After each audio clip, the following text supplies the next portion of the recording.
Hello दोस्तों, स्वागत है आप सभी का हमारे एक और न्यू फ्रेश वीडियो के अंदर। मैं हूं भरत और आज आप हमारे सामने देख रहे हो महिंद्रा की आन शान स्कॉर्पियो S11।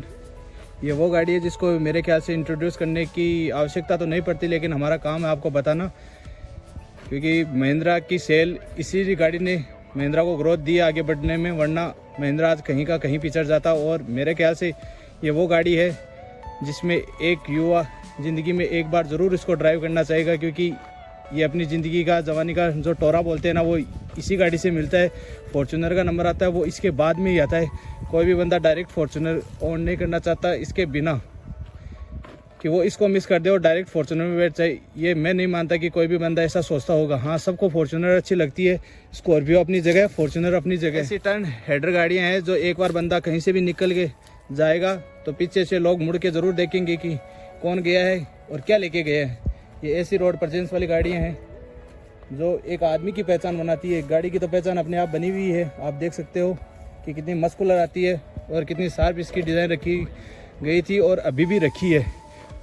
मैं जो ये रिव्यू दे रहा हूँ आज, ये मेरा पर्सनल रिव्यू होगा, क्योंकि इसको मैं खुद ओन करता हूँ इस गाड़ी को। मैं ये बता रहा हूँ कि अभी ये जनरेशन है, इसको न्यू जनरेशन शेप दे दिया गया, जिसको आप अभी क्लासिक S और क्लासिक S11 के नाम से जानते हो। वहाँ पे करूँ तो उसकी बात तो मैं वहाँ पे करूँगा जहाँ पे इसमें कुछ चेंजमेंट किए गए हैं, वरना मैं इसका मेरा रियल लाइफ रिव्यू देना चाहूँगा आपको। तो आइए मैं इसके फ्रंट से शुरू करता हूँ। इसके लुक को काफ़ी ब्रॉड रखा गया है और इतना हैवी रखा गया है कि आप जब भी सिटिंग पोजीशन पे जाओगे तो वहाँ से आपको बोनट है वो कॉर्नर तक आपको व्यू देगा, जिससे आप साइड व्यू तो ले ही पाओगे और सामने का व्यू भी अच्छे से ले पाओगे। और सिटिंग पोजीशन में इतनी शानदार दी गई है कि रोड का पूरा व्यू आप ले सकते हो। केवल ये फील आपको SUV दिला सकती है। और इंडिया में SUV का इतना क्रेज़ इसलिए बढ़ा है क्योंकि यहाँ पे जो रोडें हैं वो ऐसी रोड है कि हम बयान नहीं कर सकते। तो वहाँ के मौसम के अकॉर्डिंग और रोड के अकॉर्डिंग ग्राउंड क्लियरेंस गाड़ियाँ ही चल पाएंगी। छोटी गाड़ियाँ वो हर जगह फंस जाती है, इसलिए लोग SUV को ज़्यादा प्रिपेयर करने लग गए हैं। तो आइए हम शुरुआत करते हैं इसकी ग्रिल से। आप इसकी ग्रिल देख सकते हो। S11 की ग्रिल कुछ इस तरह से क्रोम के साथ आती थी, और अभी जो S11 क्लासिक है उसके अंदर इसके लोगो का चेंजमेंट किया गया है, जो तितली के शेप का रखा गया है। लाइट्स के अंदर इसके अंदर ये आईब्रो जैसे इसमें DRL आते हैं, हेलोजन बल्ब आते हैं इसके अंदर, वो भी प्रोजेक्टर के साथ। और साइड में कॉर्नर लैंप भी आता है, जो हम कट वगैरह लेते हैं, टर्न वगैरह लेते हैं तो लाइट अपने आप हाई हो जाती है और फिर डाउन हो जाती है। नीचे इसके अंदर फॉग लैंप दिए गए हैं जो दूर वगैरह में, और जब खराब मौसम हो तो हमें रोड का व्यू अच्छा मिले, जो क्रोम की फिनिशिंग के साथ आता है। और सामने ये जो आप बम्पर हुड देख रहे हो, ये एक्सेसरीज का पार्ट है, ये इसके साथ नहीं आता था। और नीचे कुछ ये कीचड़ पैड आता है, बाकी तो कुछ आगे ज़्यादा फिर सामने कुछ खास आता नहीं है। पीछे से लुक दिखाता हूँ आपके। पीछे से गाड़ी के लुक्स कुछ इस तरह है। पीछे जो चेंजमेंट किए गए हैं क्लासिक S11 में और S11 के अंदर, वो मैं बता देता हूँ आपको। यहाँ पर जो ये लाइट है, ब्रेक लाइट, ये कंटिन्यू रखी गई है, लेकिन वो केवल रिफ्लेक्टर है, उसके अंदर लाइट नहीं ऑन होती है। और पीछे जो ये बैक कैमरा है, ये S11 क्लासिक के अंदर टॉप मॉडल में भी अभी नहीं आता है। और यहाँ पर क्लासिक की बेजिंग, ये जो पीछे आप बम्पर देख रहे हो, ये एक्सेसरीज का पार्ट है, नाइकी कंपनी की तरफ से आता है। पीछे दो रिफ्लेक्टर दिए हुए आते हैं, ताकि पीछे से अगर लाइट पड़े तो उनको पता चले कि आगे गाड़ी चल रही है। टोचन हुक आता है, ये फुट स्टेप आता है। और पीछे जो स्टेप नहीं है इस गाड़ी के अंदर, वो पीछे नहीं आती है, बल्कि नीचे माउंट, अगर कैमरे में दिखाई दे रहा है तो ये नीचे माउंट होकर आती है, जिसको हम अंदर से लॉक के थ्रू खोल सकते हैं, जिसकी वजह से इसके अंदर काफ़ी स्पेस रह जाता है। और पीछे ये कुछ इस तरीके से स्मोक ब्रेकिंग लाइट आती है, जिसके अंदर स्कॉर्पियो की बेजिंग लिखी हुई आती है। इसको डी शेप को कुछ इस तरीके से कंटिन्यू रखा है। और ऊपर स्पॉइलर केवल S11 वेरिएंट के अंदर ही आता है, बाकी के वेरिएंट्स के अंदर स्पॉइलर नहीं आता है। और यहाँ पे लाइव फ्री की बेजिंग आती है। बैक से आप कुछ इस तरह से लुक आता है। पहले मैं आपको डोर की डिटेल बता देता हूँ। पीछे हैंडल आता है, 2 स्पीकर की प्लेसमेंट आती है, डोर को ओपन करने के हैंडल यहाँ पे आता है। और ये ब्रेक लाइट है जो यहाँ पे माउंट की गई है बैक डोर के ऊपर। ये डिफॉकर को यहाँ पे उन्होंने हाइड करके नहीं रखा है, इसकी प्लेसमेंट इनको ये हाइड करके रख सकते थे, वरना इसको कोई भी बच्चा आसानी से यहाँ से मतलब हटा भी सकता है। और पीछे की डोर में इतना कुछ खास आता नहीं है। पीछे कोई हाइड्रोलिक स्टर्स नहीं मिलते हमको, ये नॉर्मल सा कब्जा मिलता है, जिसकी वजह से ये गेट खुलता है। और इसके सभी डोर्स के अंदर चाइल्ड सेफ्टी फीचर्स आता है। और ये है पीछे का बूट स्पेस, जो कि 460 लीटर आता है, जब ये सीट्स ऊपर की हुई होती हैं। अगर ये सीट्स ऊपर नहीं हो, बाकी नीचे हो, तो मेरे ख्याल से नॉर्मल सा स्पेस बचेगा, इतना कुछ खास स्पेस बचेगा नहीं। मैं एक बार आपको ये सीटें नीचे करके दिखा देता हूँ।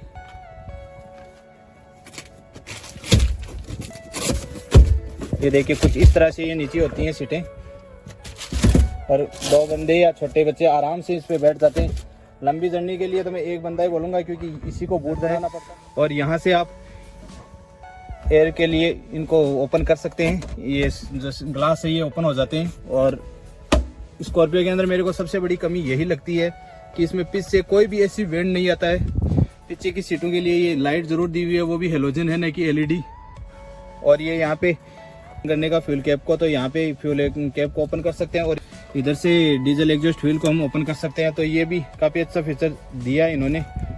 चढ़ने के लिए ग्रैब हैंडल आता है जो पकड़ने में काफ़ी मजबूत है, इसको पकड़ के हम आसानी से अंदर जा सकते हैं। बाकी पीछे तो कुछ है खास इसमें नहीं। भाई मैं आपको मिडल रॉक की प्लेसमेंट दिखाता हूँ, कैसी सीटिंग पोजीशन आती है, क्या आता है क्या नहीं आता। दिखाने से पहले मैं एक बार आपको इसका साइड का लुक दिखा देता हूँ। कुछ इस तरीके से आता है S11 का लुक। आइए मैं इसका सेंटर डोर है वो ओपन करके आपको दिखाते हैं। इसके अंदर ये यहाँ पे डोर हैंडल आता है। ये नॉर्मल मोबाइल तो नहीं रख सकते, लेकिन हम इसके अंदर चिलर्स रख सकते हैं। और ये बॉटल माउंट आता है, और ये पावर विंडो का स्विच आता है, और इसका काफ़ी वाइड रखा है आप देख सकते हैं। और पीछे कुछ इतना कुछ स्पेस आता है। आइए मैं एक बार आपको इसके अंदर बैठ के दिखा देता हूँ। ये मेरी हाइट के अकॉर्डिंग, मेरी हाइट लगभग 6 फीट है, और ये मेरी हाइट के अकॉर्डिंग यहाँ पे एडजस्टमेंट है। और आप देख सकते हैं कि फिर भी अमूमन 3 अंगुलियाँ आ रही हैं मेरी, इतना स्पेस इसके बीच में रह पा रहा है। और सीट की जो चौड़ाई है वो काफ़ी है। पीछे भी 2 सीट बेल्ट आते हैं और 2 हेडरेस्ट आते हैं, बीच का कोई हेडरेस्ट नहीं आता। ये यहाँ पे आर्म रेस्ट आता है, इसके अंदर कोई कप होल्डर नहीं मिलता है इसके अंदर। और पीछे से आप डैशबोर्ड का लुक कुछ इस तरीके से ले सकते हैं, काफ़ी वाइड रखा है। पीछे जो पैसेंजर बैठता है या बंदा बैठता है, वो आगे का साइड का लुक व्यू वो भी अच्छे से आसानी से ले सकता है। बहुत ही शानदार व्यू आता है। आप किसी भी तरफ से देखो, चाहे इधर देखो चाहे इस तरफ देखो, बंदे को कहीं भी अनकंफर्टेबल महसूस नहीं होगा, वो आराम से बैठा व्यू ले सकता है। ये सेंटर कंसोल AC माउंट आते हैं, जिसको हम यहाँ से कम या ज़्यादा कर सकते हैं। और नीचे ये 2 कप होल्डर आते हैं। बेसिकली ये नाव के लिए कोई कप होल्डर है ना, तो इसके अंदर बोतल आती है। और ये इतने मतलब सीधे कर रखे हैं कि कप में अगर कुछ डालोगे तो वो अपने आप नीचे गिर जाएगा। तो हम इसको कप होल्डर ना बोले तो ज़्यादा बेस्ट है। बीच के अंदर इसमें LED तो नहीं बोल सकते, हेलोजन लाइट आती है। 3 अलग अलग लाइटें दी। साइड के अंदर ये हैंडल दिए हुए हैं अंदर बैठने उतरने के लिए। आइए मैं एक बार आपको इसका आगे का लुक दिखा देता हूँ।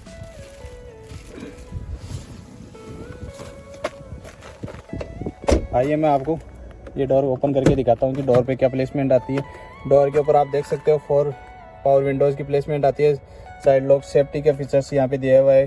डोर ओपनर आता है, और ये कुछ इस तरीके से कपड़े की यहाँ पे प्लेसमेंट की हुई है। ये इसमें कुछ अंदर जाने के लिए हैंडल वगैरह तो नहीं आता, लेकिन ये अपने डोर को बंद करने का यहाँ पे स्विच दे रखा है, जिसको पकड़ के आप इसको बंद कर सकते हैं। इसकी जो ड्राइवर साइड सीट है वो 6 पे स्टेबल आती है। हाइट, स्लाइड और रिक्लाइन एंगल आता है, जिसके अंदर यहाँ पे साइड में देख सकते हैं यहाँ पे ORVM को लेफ्ट राइट सेट करने का स्विच दिया है। ये लाइट को अप डाउन करने का स्विच है। ये तेल की फ्यूल हेड है, उसको ओपन करने का स्विच है। ये पीछे डिफ्यूगर का स्विच है, और ये AC वेंट्स है। और इसकी चाबी की प्लेसमेंट कुछ इस तरह आती है कि इसमें ये लाइट है वो अपने आप अनलॉक करने पे ये जल जाती है, ताकि अंधेरे में हमको पता चल जाए कि चाबी का स्विच यहाँ पे। और ये किसी पुश बटन के साथ नहीं आती, ये नॉर्मल की के साथ आती है। एक बार मैं आपको इसकी की दिखा देता हूँ। ये ऐसे की आती थी S11 की, जिसमें पीछे महिंद्रा का लोगो, और आगे 3 स्विच है, लॉक, अनलॉक, और बीच में ये अलार्म का सिस्टम है, जिससे आप चारों इंडिकेटर जो जला सकते हो। और जहाँ खड़ी है ये गाड़ी अपने आप स्विच हो जाती है अलार्म के अंदर, ताकि हमें पार्किंग में पता लग सके कि हमारी गाड़ी किधर खड़ी है। चारों इंडिकेटर के साथ ब्लिंक करनी आती है इसके साथ में कुछ इस तरीके से। अभी मैं इसको इसके अंदर लगा देता हूँ और मैं आता हूँ गाड़ी के अंदर। मैं ये दरवाज़ा बंद कर लेता हूँ। तो कुछ इस तरीके से इसके स्टीयरिंग की प्लेसमेंट आती है। आप देखिए, वाइड एंगल करता हूँ मैं इसका। स्टीयरिंग पर लेफ्ट साइड के अंदर इसके मीडिया कंट्रोल्स आते हैं, राइट साइड के अंदर इसके ऊपर क्रूज कंट्रोल की प्लेसमेंट आती है। और ये यहाँ पे वाइपर के कंट्रोल्स दिए हुए हैं, और इधर लाइटिंग के कंट्रोल्स दिए हुए, और इसी तरफ इंडिकेटर्स के कंट्रोल भी दिए गए। मैं एक बार आपको इसका हॉर्न सुना देता हूँ। ये हॉर्न आता है, ड्यूल हॉर्न आता है इसके अंदर, और नई महिंद्रा स्कॉर्पियो क्लासिक S11 आती है उसके अंदर लोगो चेंज कर दिया। ये पुरानी वाली के अंदर ऐसा लोगो आता था। और एक बार मैं इसका मीटर ऑन करके आपको दिखाता हूँ। ये देखिए कुछ इस तरीके से पूरा टच होके मीटर आता है। ये बाकी एनालॉग आता है और बीच में जो MID है वो डिजिटल रखी हुई है। इसमें अंदर हीटिंग की और किलोमीटर्स और फ्यूल के बारे में हमको डिजिटल बताता है। और जो RPM है और जो स्पीडोमीटर है वो एनालॉग रखे गए जो काफ़ी अच्छे लगते हैं। यहाँ से हम इसके ट्रिप को भी सेट कर सकते हैं। और ये केवल टिल्ट आता है, टेलीस्कोपी नहीं आता है, केवल टिल्ट ही आता है, टेलीस्कोपी नहीं आता है ये स्टीयरिंग। तो ये इसमें मेरे को थोड़ी कमी लगी है। एक बार मैं इसके FM को बंद कर देता हूँ। ये बहुत ही मिसबिहेवियर है महिंद्रा की तरफ से, क्योंकि ये इसको ऑन करने पर कोई म्यूजिक ये साइलेंट नहीं रहता है। ये अपने आप जैसे आप सुन पा रहे हो अभी तो वॉल्यूम कम है, देखो ऐसे इरिटेट करता है। इसका कुछ करना चाहिए महिंद्रा को, क्या पता क्लासिक के अंदर कर दिया हो। अभी मैं इसको म्यूजिक, इसकी AC की प्लेसमेंट है, नीचे म्यूजिक सिस्टम आता है और ये यहाँ पे म्यूजिक सिस्टम के कंट्रोल दिए हुए हैं। और ये नीचे ऑटोमेटिक AC आती है और इसमें ये स्टार्ट स्टॉप का बटन भी दिया हुआ है और बीच में ये हैजार्ड लाइट्स का बटन दिया हुआ है। 12 वोल्ट का चार्जिंग सॉकेट आता है और पीछे भी 12 वोल्ट का चार्जिंग सॉकेट आता है। बीच में ये 2 कप होल्डर दिए हुए हैं, हैंड ब्रेक आता है और यहाँ पे मोबाइल रखने का कुछ स्पेस आता है, आगे भी मोबाइल रखने का कुछ स्पेस आता है। और ये 6 स्पीड मैनुअल ट्रांसमिशन के साथ आती है। इसमें 6 गियर हो गए और साथ में ये रिवर्स है। जो रिवर्स 1 नंबर से लोग इसमें क्या कंफ्यूज मारते हैं कि 1 नंबर की जगह डालते हैं, ये 1 नंबर की जगह नहीं डलता है। इसके बाद में इसको पूरा साइड में ले जाना पड़ता है। लोग क्या करते हैं इसको यहीं से 1 नंबर डालते हैं और सोचते हैं बैक हो गया, बल्कि ये यहाँ पे नहीं होता है। इसको पूरा लेफ्ट करो और फिर ऐसे डालोगे तो देखिए ये बैक गियर डल जाएगा। अगर ज़्यादातर लोग ऐसे डालते हैं, ये 1 नंबर वो सोचते हैं बैक डल गया, बैक ऐसे नहीं होता है। इसको ऐसे किया और ऐसे करने में ये बैक लग जाएगा। मुझे तो कोई दिक्कत नहीं आती, लेकिन जब भी कोई यार दोस्त लेके जाता है तो ये दिक्कत होती है उसके साथ कि उससे बैक गियर नहीं डलता है इसके अंदर। और ये साइड में इसके आर्म रेस्ट आते हैं कुछ इस तरीके से, ये को पैसेंजर के लिए, ये ड्राइवर के लिए। और साइड में इसके ये क्रोम के साथ स्कॉर्पियो की बैजिंग आती है। ग्लो बॉक्स कुछ इस तरीके से आता है, ज़्यादा कुछ खास बड़ा नहीं आता, नॉर्मल सा आता है। और ये पैसेंजर साइड में वैनिटी मिरर दिया गया है और ड्राइवर साइड में ये वैनिटी मिरर मिसिंग है। और यहाँ पे ग्लास होल्डर है जिसमें आप अपने ग्लास वगैरह रख सकते हो। और बाकी बीच में ORVM आता है जो कि डे नाइट एडजस्टमेंट है, वो मैनुअल करनी पड़ती है, ऑटो नहीं आती। और बीच में कुछ खास इतना है नहीं इसके अंदर जो मैं आपको बता पाऊँ, सिर्फ इतना ही कुछ इसके अंदर दिया गया है। चलो मैं इसके बारे में आपको साइड के बारे में, टायर वगैरह, इंजन वगैरह के बारे में बताता हूँ आपको।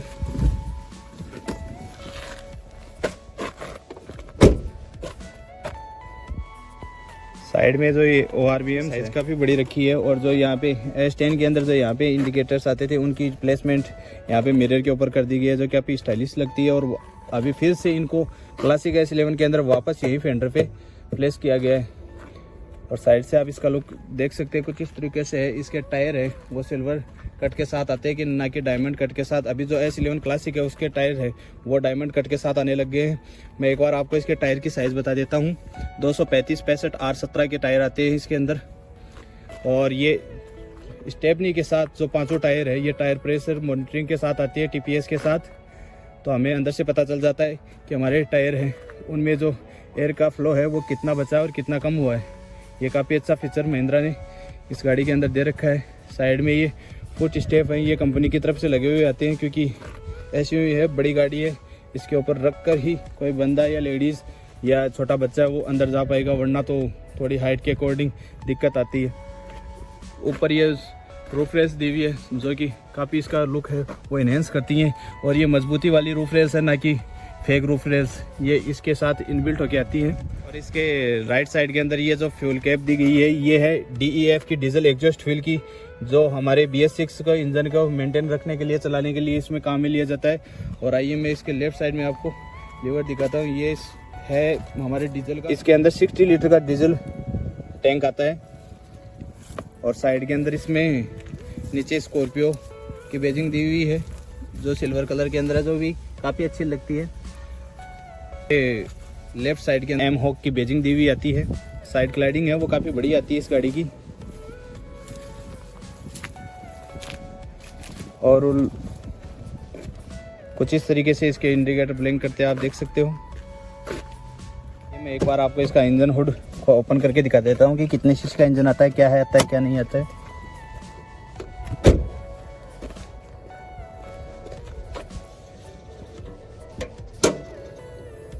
सबसे अच्छी बात इसके इंजन नोट में केवल यही लगती है सबको कि इसके अंदर हाइड्रोलिक स्टड्स आते हैं जो शुरुआत से इसके अंदर कंटिन्यू रखे हैं। जो S11 है और S11 क्लासिक है उसमें भी इसको कंटिन्यू रखा है। मैं नाम ले रहा हूँ बीच में भी स्कॉर्पियो एन का, क्योंकि वो इससे भी बड़ी गाड़ी आई है लेकिन उसके अंदर ये फीचर नहीं दिया गया है। बैक डोर के अंदर हाइड्रोलिक स्टड ज़रूर से आता है लेकिन वहाँ पर इसका कुछ ज़्यादा यूज़ नहीं होता। एक तो हम इतने बड़े हुड को ऐसे यहाँ पे माउंट करेंगे और एक ये डायरेक्टली हो जाता है, तो कितना आसान होता है। काफ़ी अच्छा फीचर कंटेनर रखा है महिंद्रा ने। आइए मैं आपको इसके इंजन के बारे में बताता हूँ। एक बार आप इसके इंजन को चारों तरफ से देख लीजिए, कुछ भी खाली जगह नहीं मिलती है। बैटरी प्लेसमेंट बाकी इंजन काफ़ी हद तक कवर्ड आता है। इसके अंदर 2.2 लीटर BS6 एमहॉक इंजन आता है जिसकी पावर है 140 PS और टॉर्क है इसका 320 न्यूटन मीटर की आती है। वो 1 लाख किलोमीटर और 3 साल के लिए आती है वारंटी, और इसको हम एक्सटेंड भी करवा सकते हैं। ड्रॉबैक और रखा है महिंद्रा ने। आइए पहले हम इसके हुड को बंद कर देते हैं। बोनट हुड है उसको। पता नहीं इस गाड़ी को 2015 में एनके अपनी 0 स्टार रेटिंग कैसे दी है, क्योंकि इतना बड़ा बोनट आता है, साइड से इतनी चौड़ी बड़ी गाड़ी आती है। कम से कम ये 2 स्टार रैंकिंग तो ले ही आ पाती, लेकिन हमारी गवर्नमेंट उसी की रेटिंग को मानती है तो हम क्या ही बोल सकते हैं। ये 0 स्टार रेटिंग के साथ आती है। इसके अंदर ड्यूल एयर बैग आते हैं, ड्राइवर को ड्राइवर ABS ब्रेक के साथ पार्किंग सेंसर आते हैं। आइए मैं आपको इसकी लेंथ के बारे में बताता हूँ। इसकी लेंथ है 4456 mm और हाइट है इसकी 1995 mm। इस गाड़ी का ग्राउंड क्लियरेंस है वो 180 mm आता है। ये देखने में काफ़ी बड़ी लगती है हाइट को, ऑलमोस्ट 6 फीट का बंदा है, उससे भी ज़्यादा इसकी हाइट है। स्कॉर्पियो S11 के अंदर 5 कलर ऑप्शन आते थे जिसमें dust silver, Napoleon black, polar white, Millward white, polar और पर्ल वाइट बोला है मैंने। ये 2 अलग अलग वाइट के अंदर कॉम्बिनेशन आते हैं, जिनमें से सबसे ज़्यादा रोड प्रेजेंस मिली है वो ब्लैक कलर को मिली है, और ब्लैक कलर और वाइट कलर में सबसे ज़्यादा S11 सेल होती है। अदर कलर्स को तो सिटी वाइज बोल सकते हैं, बाकी गांव के अंदर तो ये कलर कम ही देखने को मिलता है। मैंने तो बहुत ही कम देखी है, 1-2 कलर देखे, वो भी रेड कलर के अंदर और सिल्वर कलर के अंदर बहुत ही कम देखने को मिलती है। लेकिन जो इसकी लुक है ना, वो सबसे ज़्यादा ब्लैक कलर के अंदर ही निखर के आती है। ऐसा नहीं बोल रहा हूँ कि मैंने ली है तब भी ये बात बोल रहा हूँ, आप कहीं पर भी देखोगे तो सबसे ज़्यादा आपको ब्लैक और वाइट स्कॉर्पियो ही देखने को मिलेंगी, और उन्हीं की रोड प्रेजेंस सबसे ज़्यादा होती है। इस गाड़ी को जब मैंने लिया था ऑन रोड ये 18.5 लाख थी, और ऑन रोड ये 21.5 लाख रुपए की पड़ी थी राजस्थान सीकर के अंदर मेरे को। और अभी जो क्लासिक S11 है वो मेरे फ्रेंड ने ली है, तो वो ऑलमोस्ट 19.5 लाख रुपए की ऑन रोड पड़ी है।